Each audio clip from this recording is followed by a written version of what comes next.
hours. 800-409-5633 or efoodsdirect.com/Alex. You can bet your life on eFoods Direct. A very wealthy U.S. citizen is predicting that in 2011, we will witness the most important day in America in more than 50 years. He says it will change everything about our lives. The way you shop, travel, invest, educate your children, and even how you take care of your health and your own family. Now, this man has made some outrageous predictions over the years. The crazy part is, he's usually right. You see, he predicted the collapse of GM, Fannie Mae, Freddie Mac, and America's biggest mall owner, General Growth Properties. In fact, Barron's called his work a dire prophecy. Recently, he created a video, which you can watch online for free, detailing his biggest and most important prediction yet. And it's a real eye-opener. I can't stress this enough. You should at least watch this free video online today. He explains everything you need to know, including simple steps you can take to protect yourself. You can find the video at www.endofamerica3.com. That's endofamerica, the number 3.com. Watch the free video at www.endofamerica3.com. That's endofamerica3.com.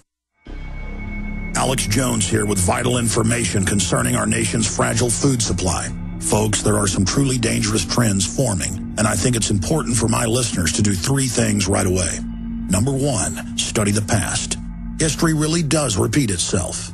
Number two, learn to spot the dangerous food shortage trends. Number three, take decisive action. A perfect storm is brewing for a global food crisis. That's why I'm telling everyone to read the new book, Rising Prices, Empty Shelves. Warning signs that trigger the deadliest famines in history.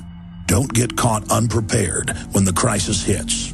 This book is only available at risingpricesemptyshelves.com. You'll also get a free copy of Supermarket Survival, How to Cut Your Grocery Bills in Half. Again, that website is risingpricesemptyshelves.com. That's risingpricesemptyshelves.com.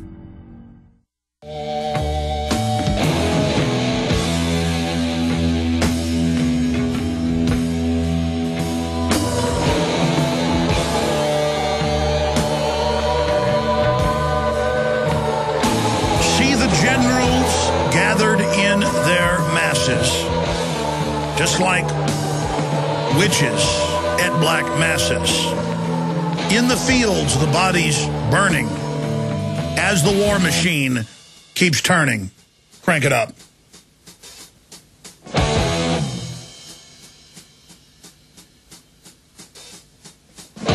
Generals gathered in their masses, just like witches at black masses. Evil minds that plot destruction, sorcerer of death's construction. In the fields of bodies burning,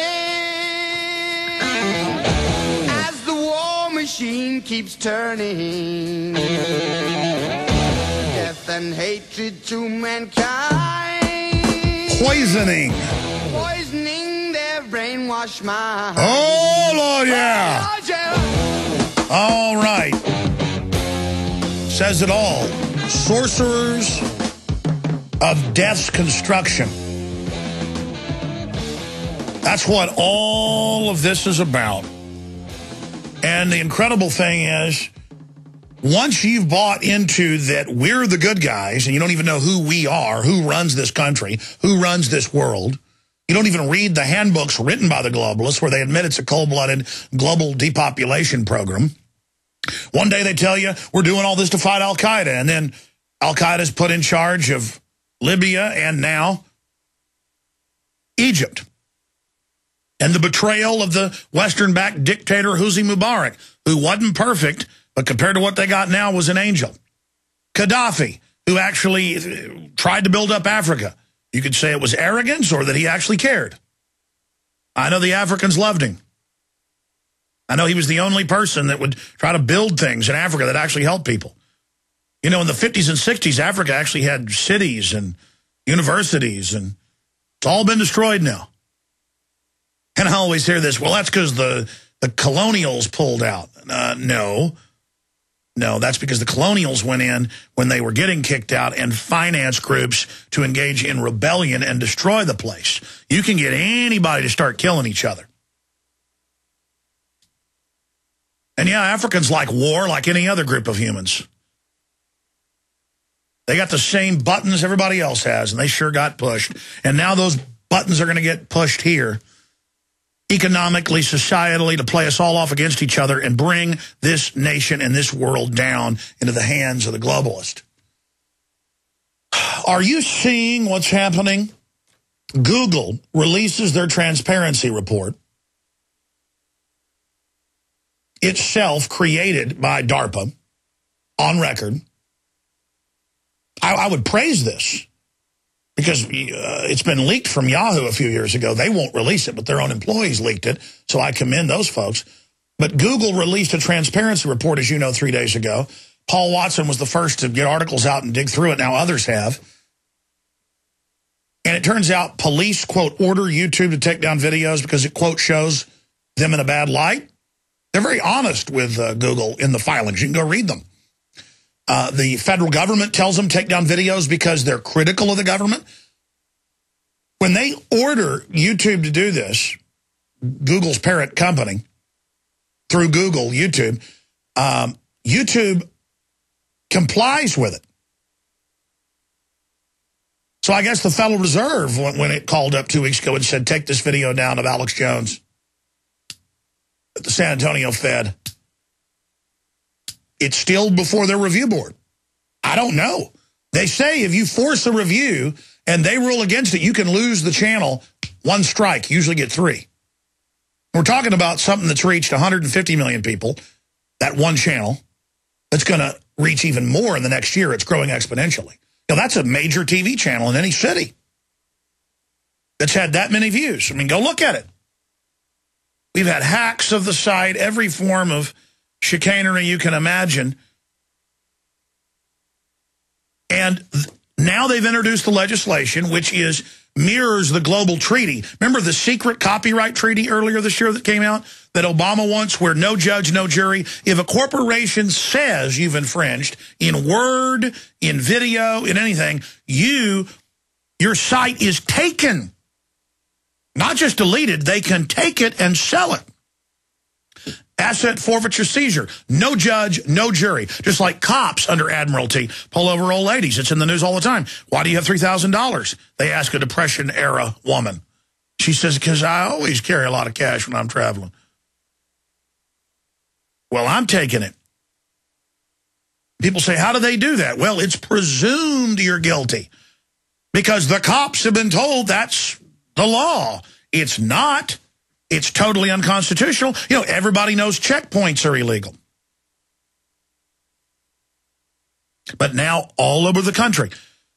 Sometimes I get in arguments with Ventura. You know, we're good friends now, but something will shock him so much, and you can see him, not again, not more. And he's like, yeah, I'm not missing driving. I mean, I'm not missing flying. I'm enjoying driving my RV around, and so hadn't heard my court case. You'll be the first to know when the judge rules if it goes forward. And I said, you know the TSA is setting up checkpoints on the highways. And he said, come on, Alex, you know, you're joking with me. That's totally unconstitutional. And I would have heard about it. And I said, well, it hadn't gotten a lot of news, but it's been in some newspapers. It's been on television. But they basically say it's a good thing. The TSA is now federalizing local police and setting up checkpoints where everybody's searched, and in some cases they're frisking people, and they're driving them through big X-ray machines with no shielding. And he's looking at me, and he goes, no, I don't believe it. No. So I got my iPad, and we're sitting up there in a hotel suite. They're about to shoot an interview he's about to do with somebody. And he reads it. He watches the newscast. He goes, wow. And I said, well, you know, it's going to be phased in over a while. And he goes, no, I drive a lot, so I'm going to run into these. And he said, I'm just going to keep driving.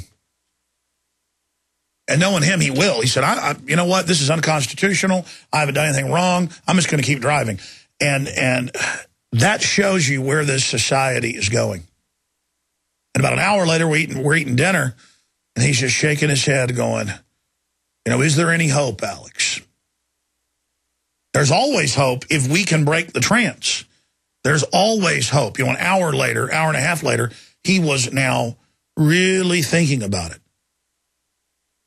And he goes, I guess they are doing this. I mean, they're already putting us in microwave ovens, groping us, putting their hands in our pants. And it's that realization. It not only can happen here, it is happening here. We're going down the razor blade into the sea of alcohol.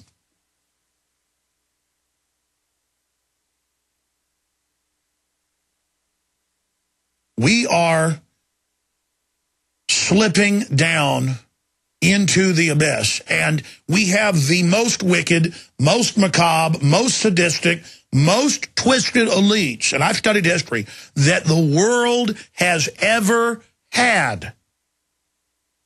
We've got the worst of the worst of the worst of the worst of the most sickeningly vicious and bloodthirsty and wicked inventors of evil that the world has ever seen, the most duplicitous, hundreds of layers of deception and twisting, just absolute, abject, total portal to hell running this world. Pure death, destruction for all the servants of evil. And they advertise they're going to kill at least 90%. And that's just to fool the 10% that think they're going to still be around. When you get into higher level writings of the elite, they discuss whether they should kill all humans. And they discuss there being two globalists left and them basically having a fight to the death with swords. I mean, whoa.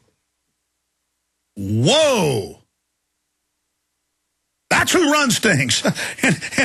And you think all these wars and all this torture and evil is for Al-Qaeda?